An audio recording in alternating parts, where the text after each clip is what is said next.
Yo, what's good? I'm back. Welcome to part two of my Q&A. I had to take a little break. I had to charge the camera and shit. But I'm back. And the next question is, I left off after Mr. Jokes. Next question is by YC is the best. What up, my dude? And this question is, do you like Tech Nine and other artists on Strange Music, and what underground artists today do you like? Yeah, I do like Tech Nine, but I prefer his early stuff from like the late '90s to early 2000s. My introduction to Tech Nine was from back in, I want to say, 2002 to 2003, because around that time I was like going through like a horrorcore phase where I would listen to nothing but horrorcore. You talk about Gravediggers, Esham, Insane Clown Posse, shit like that, and Twisted, and shit like that. And and I come across I came upon across Tech Nine, and the album I heard from him was his Angelic album that came out, I believe, back in 2001. And the song that really stuck me out the most was Suicide Letters. That album, I mean, that song is so ill. Like the beat and the shit that he was talking about, like, was really ill. You know what I mean? Definitely a dope song. I'll post down a link in the description box for that song, to check it out, for you guys to check it out. And as far as the other Strange Music artists, yeah, I do like Mayday. They're dope. First time I seen them perform. They're actually from here in Florida. They're from Fort Lauderdale, which is like about like a about like 45 minutes to an hour away from where I live. And first time I seen them perform was, and the first time I've heard of them was, I believe, was when they opened up for either Noise by Nature or Public Enemy, when I went to go see them perform. And they were ill. I liked it, like that rock mixture rap, and like it. That shit is ill. You know what I'm saying? Mayday, they're ill. I like what they. I'm glad they're getting the recognition that they deserve. And I also like Brother Chung. I did a couple of reviews on his albums. I did a review on his 24 Deep album, or EP, whatever. I consider that an album, which is out of print.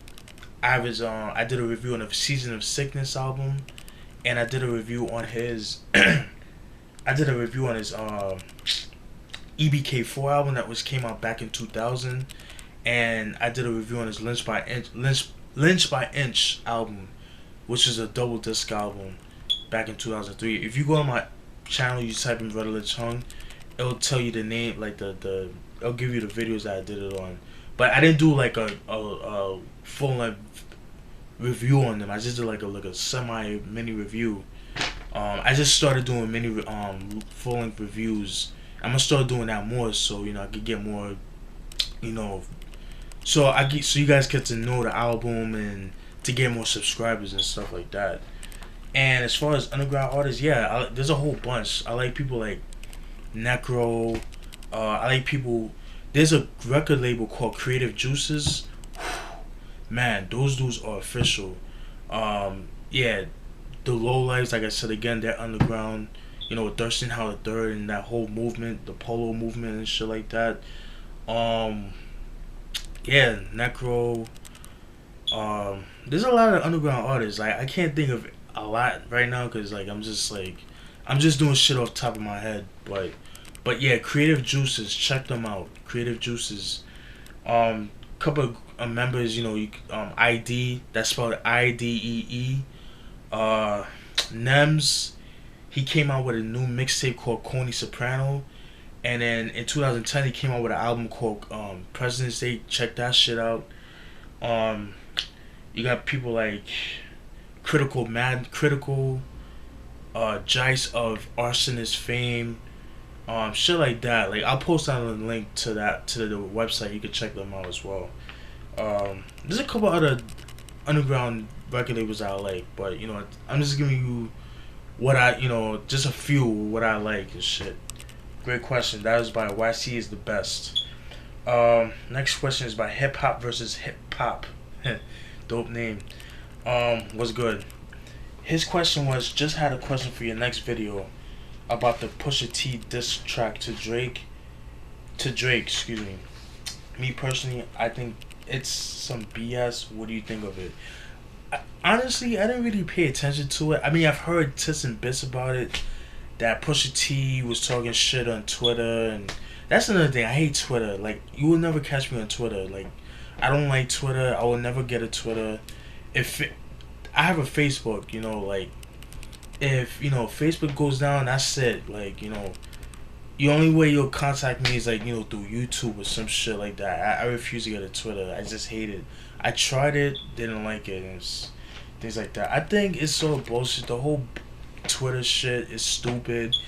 Um, I know Pusha T came out with a disc called Exodus 23.1, 23 something. I don't remember. I nor do I care. Anyways, Drake, he came out with something, and I believe Lil Wayne came out.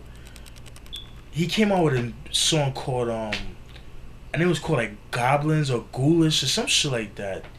And I didn't care. I didn't listen to it. Nor do I care. Nor do I listen to it. So sorry I can't give you a definitive answer. But to be real with you, I think it's all bullshit. I think this beef and shit is stupid. But at the same time, it's competition. It's beefing is part of hip hop. But when you beef on wax. You know what I mean? Which they did, but they also they did it on Twitter, and I think that's kind of whack too. You know what I mean? But just keep that shit on wax. But whatever. Hope that answers your question. And that question is by hip hop versus hip hop. Thanks for that question. Next question is by my man Vic Mackey 92. Yo, what do you do most of the time? What is your work? What do I do most of the time? I do these vlogs. I hang out with my friends. I do album review. I do these album reviews. I do the beat videos, my rants. Watch TV just like a regular person. I hang out with my friends. I go out to concerts every once in a while. I collect records. I make beats. Be on Facebook, go on the computer, watch movies. I like to collect movies as well. I like collecting CDs too. I like going thrift shopping as well as sometimes. I went thrift shopping today actually. Bought some cool shirts and stuff and hats. What I do? What is my work? I'm unemployed. Unfortunately, I'm still looking for work. Matter of fact, yesterday I actually went to there was a job fair, which was like about 20 minutes away from my house, like 25 minutes away from my house. And that was a big waste of time and stuff like that. But what I'm learning from these job fairs is that I'm starting to get more confident as far as like talking with, the employers that's coming into the job fairs, because when you think about it, you're doing an interview, you're selling yourself, but it's just like instead of it just being you two like in a private room, it's just with everybody where people could unfortunately could hear your business and shit like that. That's the only thing I like about job fairs. The thing I don't like about job fairs too is like sometimes like they'll have vendors that doesn't pertain to your field, and then like you have to kind of like settle for less in a way, which I don't like, because I kind of feel like if you go to school, you go to school for a specific thing, and you're supposed to have a job for that field to cater to people and the requirements that they have. I'll put that in my next rant, but you get the idea. Hope that answers your question. That was by Vic Mackey 92. Next question is by my dude K1000 Beats. Have you heard of the term trip hop? What do you think of it? Oh yeah, I love trip hop. And if you notice, some of my album reviews, I've had some trip hop playing. I love Portishead. I love DJ Cam, DJ Crush, obviously DJ Shadow, RJD2. Yeah, I said DJ Cam. There's mad people. Boards of Canada. What's his name? Shit. Oh, there's a lady. There's a lady named Dutch, who did a collab album with Stoop of Jedi Matrix. Check her out. It definitely has that Portishead feel to it. If you like trip hop, you definitely should check that out. But yeah, like those people that I mentioned, those are like kind of like my favorites and shit like that. Massive Attack, people like that.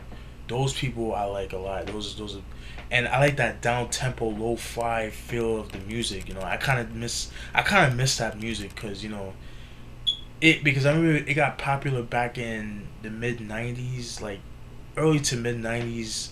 Started kind of dying down towards like the late 90s, like around 98, 99 is when that whole movement started kind of went down. It just went underground and stuff like that. Although it was an underground movement, but it still got notoriety and stuff like that. But it really went underground back in like the late 90s, and like the whole Ninja Tune and Mo Wax, all that shit. So yeah, I fucks with trip hop definitely. Dope question, by the way. That was a question by K1000 Beats. Next question is my dude Jazzmatic 67. What up? What up, Jazz? Much respect to him. He always checks my beats. Always comments on my beats. Much respect. Check him out. He's a dope producer as well. He does sample bass, and he also does bass. He also does original joints too. Definitely has like a jazzy feel to this shit. Definitely check it out. Hence his name. Um, his question is, which do you like better, kung fu movies from the 70s and 80s or today's kung fu movies? Steven, my real name. I have mad old kung fu movies. Shaw Brothers. Alright, my dude, keep up the good work on all your videos. One. Yeah, man, I agree. I prefer the movie kung fu movies. I would say from the late '60s to the early '90s or mid '90s. I would say, to answer your question, because back then, like, a lot of those videos had low budget, and then like there was none of that CGI bullshit. It was all practical effects. All the stunts was real. Unlike today, they use like the actual actors, like Jackie Chan, Jet Li, and Chow Yun Fat. Like they did their own moves and stuff like that. You have other people that kind of do the same thing, but I don't know. It's just more enjoyable watching from back then because it was dope. Because it's obviously like the music was better back then. A lot of shit to sample from, by the way. I'll give you guys some gems, some ideas. A lot of shit to sample from. For one, the dope music, the shit that they wore, the dialect, the low budget feel they had on the films. I got a couple kung fu movies. Like I actually got into the Thirsty Chambers of Shaolin. I have a couple like lesser known name movies. Matter of fact, like one day I'm gonna do like a DVD collection of like all my movies, like as far as like from different genres, excluding the horror movies, because I practically showed that. But Into the Thirsty Chambers, I have Shogun Assassin. Even though that's like more of a samurai movie, Shogun Assassin. If you guys are familiar with Liquid Swords, you'll be familiar with that movie Shogun Assassin. And what I didn't know, they have like 5 of them movies, and I didn't know that because I saw them at Best Buy like a couple years ago. Might have to pick those up. But yeah, those are my thoughts, man. Yeah, definitely to answer your question, from the 70s and 80s, but I would say like started from like the late '60s towards the mid '90s. I think those are like my favorite years. Definitely. Dope question, by the way. That was by my dude Jazzmatic 67. I'll post out a link to his YouTube video. His YouTube channel. Check him out. Subscribe. Definitely puts in work in his XM in his fandom. You know what I mean? Next question is by my dude Master Rhymes. Dope name. What up, dude? Yo, man, sup? A lot of people been wanting for someone to rate and review these albums. Ice-T, Seven Deadly Sin, Everlast for Everlasting, Forever Everlasting, Donald D's Notorious, and one Two Life Crew album. I thought if you have the time, I'm trying to read like I pasted what they sent me. I thought if you have the time to do this, man, it'd be cool, been cool, Peace. Sorry about that. Yeah, man. I've mentioned to you before. The Ice-T album. I saw that at FYE, which is like about half an hour away from my house. If I go to that one, which I'll probably go like in the next maybe week or so or 2 weeks, and if I do find if it's still there, because every time I go to that FYE, it's always there. So hopefully somebody can pick it up. That's a dope album, by the way. I don't have it. I have, I burned out. I downloaded it. I burned it in a CD. I have a burnt copy. As far as the Everlasting Forever, Everlasting, that's his first album, which came out in 1990. This is before House of Pain, and obviously before the Coca Nostra and shit like that. That album was actually out of print, and it's hard to find. But on Amazon, I saw it the other night. I saw it for a decent price. It's really cheap, so I will pick it up eventually. And the next song, he said Donald D's Notorious. That album is out of print and it's very hard to come by and it's rare. And I saw it on Amazon for 59 some like 59.76, and there's no way in hell I'm buying an album that for that much. I'm sorry. I already said that. I said that in a couple of my reviews. But I did hear songs from that album. Like there's one song that I like from that song called Letter to the President. I thought that was a pretty dope song. Like it has like a acoustic guitar sample, and he's writing a letter to the president. I thought that was pretty dope.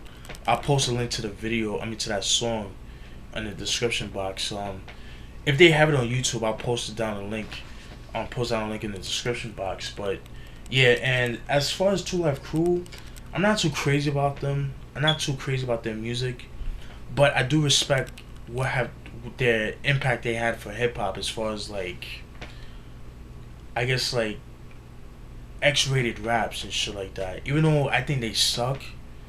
The only good thing about their shit was like their videos with the girls and shit. But I do definitely respect what they've done as far as like bringing like X-rated videos, and as well as X-rated raps and shit like that.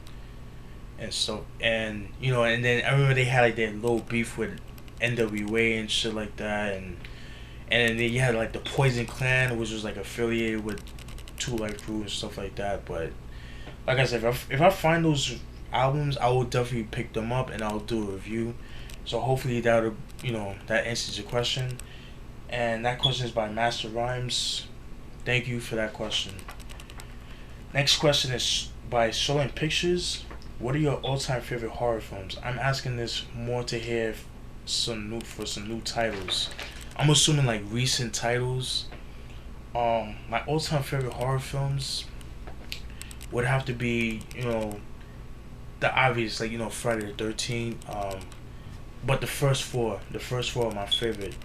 Out of the four, I would say Part 2 is my favorite. To me, is the scariest one out of the four that I mentioned. I like Maniac with Joe Spinell. And I'm not crazy about the remake because, why would you remake that? And the remake is with Elijah Wood. Yeah, Frodo. Yeah, I know it's not fair to judge him by that movie, but I can't take him seriously. Like, he's not scary looking. If you watch Maniac, you know what I'm talking about. Top of that, the remake's gonna be filmed in, I believe in Los Angeles, and the kills is in POV view, which I'm not too crazy about. It's a dope concept, but I'm not too fond of that. Yeah, Maniac. Like I said, the first four Fridays. The first 5 Halloween movies are my favorites too. I feel like Part 5 is very underrated. Especially Part 3, very underrated. I think if it was named a different name, like Season of the Witch instead of Halloween, I think it would have been more successful. But that's a dope movie. Matter of fact, I think they're releasing that movie on Blu-ray. It's gonna be like a limited edition. There's only gonna be like 500 copies made, and it's gonna be sold. So I'm definitely gonna be looking for that. I'm definitely gonna be copying that. So definitely will be picking that up. as far as new titles, like new movies that I like, that really fascinates me. I like the Texas Chainsaw Massacre remakes by Michael Bay. Even though I'm not a Michael Bay fan like that, but I do give him props for those two remakes that he did for them, or Platinum Dunes. I do like the first Halloween that Rob Zombie did, the first one, the remake, the first remake. I like that one. That was pretty good. Didn't care for the second one. Um, I like High Tension. That was pretty good. I like My Little Eye. That's a very underrated movie, where it deals with like a game show, like a kind of like a death game show type of thing. Dope concept. My Little Eye. And the remake to I Spit in Your Grave. That shit is gruesome. Whew. You want to talk about like a ill revenge flick? Definitely check it out, and check the original too. And then, I like Last House on the left, but the original was better. And rest in peace to David Hess, by the way. And that was the question by Solar Pictures. Thank you for that question. Almost done with this. And let me check, see how much time I have left. Ooh. Yeah, I might have to do another part. Shit. Yeah, okay. Next question is about my dude, the Daydream Sound. What up, man? Much respect. Let me just say something. If it wasn't for the Daydream Sound, I wouldn't be the person I am today as far as YouTube goes, because he suggested me that I would put my videos on YouTube to get more subscribers and stuff like that. So, and I agree, and because I would put like all my beat videos on Facebook, and the loading time for that shit was crazy. You know what I mean? But I'll post a link to his YouTube channel. You could check it out. Next question is by him, the Daydream Sound. What up? He said, "Yo, what's up, brother? Hope I'm not late. Hope I'm not late with this. But here's my question: how did you become so knowledgeable about music? Peace, TDS." Man, thanks for the question. Dope question. Um, it was various of things. Obviously, like I said before in the first video, uh, I, because of what I've watched from MTV from back in the 90s, BET, what my cousin introduced me, the radio, and mostly the internet, because like certain stuff like Godfather Don and Kool Keith and people like that, I probably would have never known if it wasn't for the internet. I mean, eventually I would have, but but probably not as knowledgeable. So it's just a combination of those things. And when I get interested in something, I tend to do a lot of researching and try to educate myself. And as far and on top of that, like people from older, like OGs that I've met from when they were teenagers back in the 90s, like people that were like that I met that's in their like late 20s or early 30s or mid 30s. They would like school me on certain things and shit like that. You know what I mean? So, and that's how I got my knowledge on music. Especially hip hop. You know what I mean? So hopefully that answers your question. Next question is by my dude, the Happy Unknown. Yo, what up? Hey, I know it's a little weird. I know it's a little bit weird that a random dude on the internet, just suddenly sends you a message to you without knowing you. I was just wondering if you have been making. I was just wondering if you have been making any reviews of the hip hop band The Roots. Because if you have, I would like to hear your thoughts on some of their albums. I found your channel about 2 weeks ago, and you have made a lot of reviews. I have. I'm too lazy to look through every single video. So if you could link the video with the review, it would be nice. Anyway, keep up the good work with the reviews. I've already been looking for some of the albums you recommended. Peace and much love. First of all, thank you, and don't feel awkward about you being random. I mean, most of the subscribers I don't know personally. I mean, some of them I know through Facebook, but I don't know them personally. Like, I've seen them online, or I haven't seen them personally. Some of my subscribers I've known on personally. Most of them I don't. You know what I mean? So don't feel bad. I have if you type in my channel, it's on Hip Hop I Review Part 28, where I did a review on their second album, Do You Want More.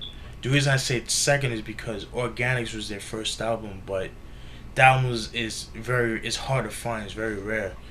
But the Do You Want More, a lot of people think is their first album, but it was the first album that was like more commercial as far as the roots. But I did a review on that. It's on Hip Hop I Review Part 28. If you just go on in my YouTube channel, you just type in Roots, it should pop up. Let me see how much time I got left. Alright, I'm trying to make this quick because I'm almost running out of time. Sorry to keep up, Mr. Next question is by Mr. Joke 7. Sorry for bugging you again, but I'm sort of a hip hop collector myself, but it's kind of hard collecting some. Where do you get all your rare CDs like Junior Mafia's Conspiracy, Mobb Deep's Infamy album, or any other couple other out of print rare CDs? Thank you for that question again. Nah, you're not bugging me, man. The more questions you ask, the better. Those albums I've collected from over the years. Like I said, I've been collecting since 2000, but I kind of like fell off like some years. But it varies, man. Like you go to FYE, you go to thrift shops, you go to mom and pop stores, hit up flea markets and things like that. And a lot of those places got used CDs, especially FYE. Definitely check in like obviously in the rap section, because like they have like the new CDs mixed in with the used CDs. Check their clearance section. Check their check that. Check and they also have a used section, but the used section is a mixture of different genres, so you're just gonna have to dig through. And they also have like new arrivals, which is also used as well. Check that as far as the FYE. And there was a place called Specs, which is affiliated with FYE, but they closed down a couple years ago. So I got a lot of my CDs from there too. So it's just been years of collecting, like from different stores and mom and pop stores and flea markets and even pawn shops. You could check that too. Hopefully that helps you. I can't believe Mobb Deep's Infamy is out of print. That's crazy. And the last question is by my dude Hillprop97. Definitely another L producer. I'll post down a link to his YouTube account. Check him out, subscribe to him. Is Word is Bun was when Grand Pooba had left the group, right? Was that the CD Punch Jump Up to Get Beat Down? Thanks for watching and supporting. Much respect. Thank you for that question.